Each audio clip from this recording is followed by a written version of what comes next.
Sementara itu ketegangan di wilayah perbatasan selatan Suriah meningkat drastis setelah pasukan Israel melakukan serangkaian infiltrasi dan serangan militer ke dalam desa-desa di Suriah. Pasukan militer Israel menyerang Suriah Selatan dan memperluas kendali militernya. Aksi pasukan Israel memicu konfrontasi langsung dengan penduduk setempat. Dalam upaya pencegahan masuknya kendaraan militer Israel, warga setempat memblokir jalan-jalan utama dengan batu-batu besar. Konflik memuncak ketika helikopter militer Israel menyerang Suriah Selatan. Sebelumnya bombardir intensif telah memaksa penduduk desa melarikan diri demi mencari perlindungan. Meskipun kendaraan lapis baja Israel menarik diri dari pusat desa, aktivitas militer di udara tetap intens dengan banyaknya suar cahaya yang dilepaskan, serta penerbangan pesawat militer yang terus-menerus di atas pedesaan Daraa dan Quneitra.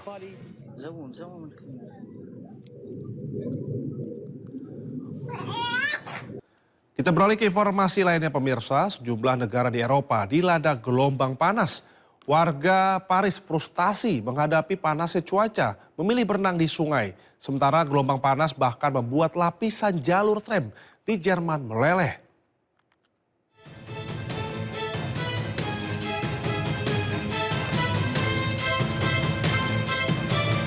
Warga Paris, Prancis memadati Kanal Saint-Martin di tengah melonjaknya suhu hingga 37 derajat Celcius. Warga sempat memadati kanal, berenang di air dan duduk di sepanjang tepi kanal untuk menurunkan suhu tubuh. Kericuhan terjadi di berbagai toko di Prancis. Warga berebut membeli kipas angin dan pendingin ruangan di tengah serangan gelombang panas ekstrim. Lebih dari separuh wilayah Prancis berstatus siaga dengan suhu melampaui 40 derajat Celcius.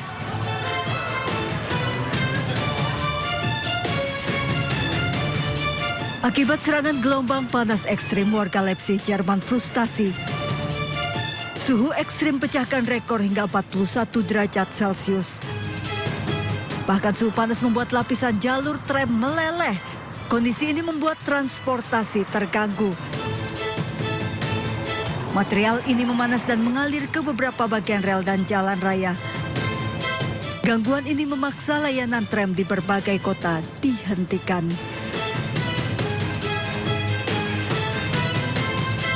Dalam insiden ini, Menteri Luar Negeri Iran, Abbas Araghchi, memperingatkan Amerika Serikat untuk tidak ikut campur dalam pengaturan Selat Hormuz.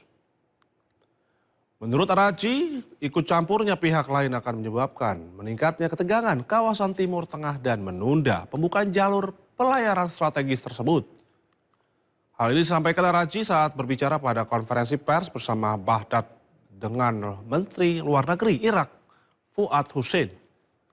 Berdasarkan nota kesepahaman yang ditandatangani dengan Amerika Serikat, Selat Hormuz akan kembali ke kapasitas sebelum perang dalam waktu 30 hari. Ia juga menyerukan penghentian menyeluruh operasi militer Zionis Israel di kawasan Timur Tengah, termasuk Lebanon. Menteri Luar Negeri Iran ini menyambut baik usulan Irak untuk meluncurkan dialog regional antara Dewan Kerjasama Teluk.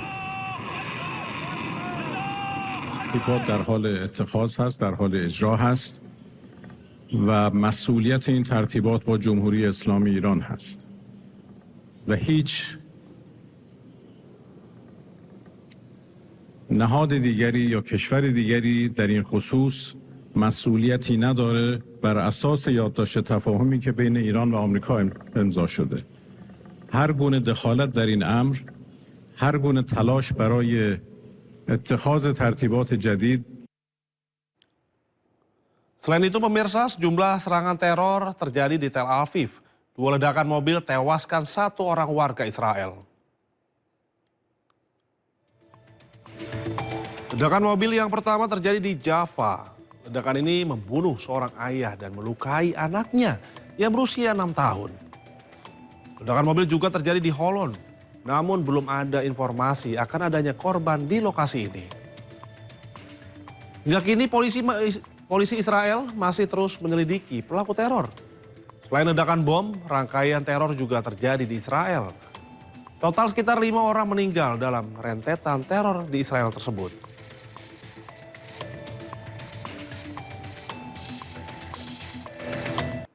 Dari informasi lainnya pemirsa, tim penyelamat berhasil mengevakuasi sejumlah korban yang terjebak di puing-puing reruntuhan bangunan di Venezuela.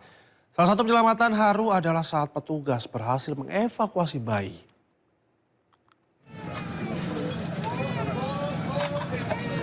Tim pencarian dan penyelamatan AS berhasil menarik bayi berusia 9 bulan hidup-hidup dari reruntuhan bangunan yang runtuh di Venezuela pada hari Sabtu waktu setempat. Para penyelamat dengan hati-hati membawa bayi yang dibungkus selimut dari reruntuhan sebelum menyerahkan bayi dari satu anggota tim ke anggota tim lainnya. Bayi kemudian dibawa untuk mendapatkan perawatan medis sementara tim darurat terus mencari di dalam bangunan yang runtuh.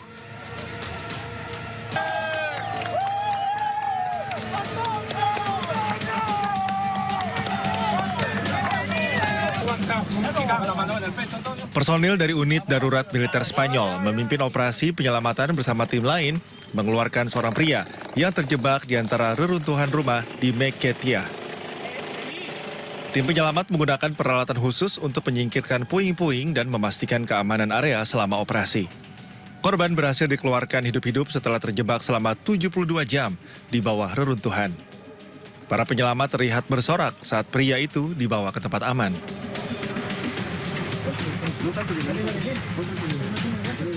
Tentara Meksiko berhasil menyelamatkan seorang anak laki-laki dalam kondisi hidup dari reruntuhan di La Guaira.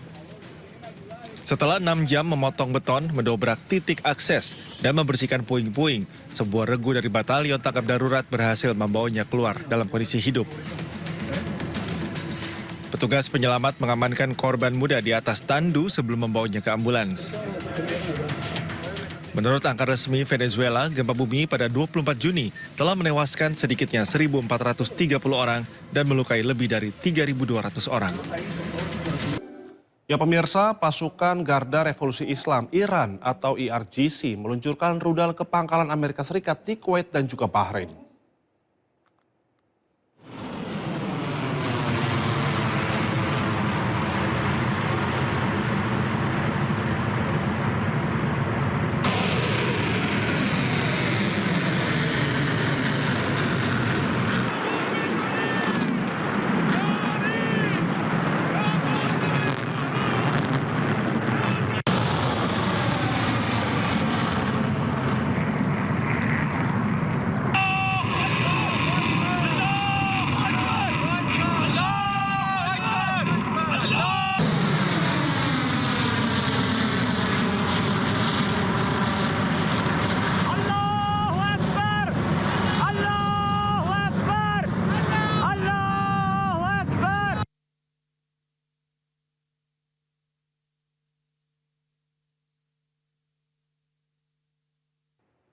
Di tengah gencatan senjata, Israel kembali menyerang Lebanon Selatan.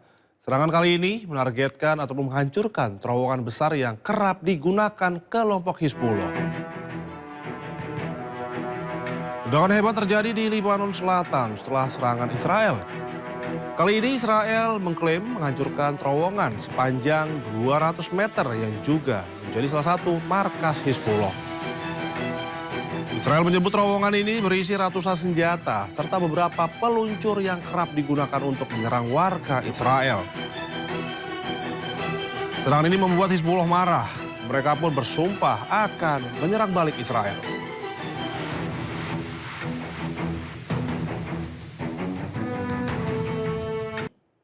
Ya pemirsa, militer Israel kembali menyerang wilayah Nabatih, Lebanon Selatan.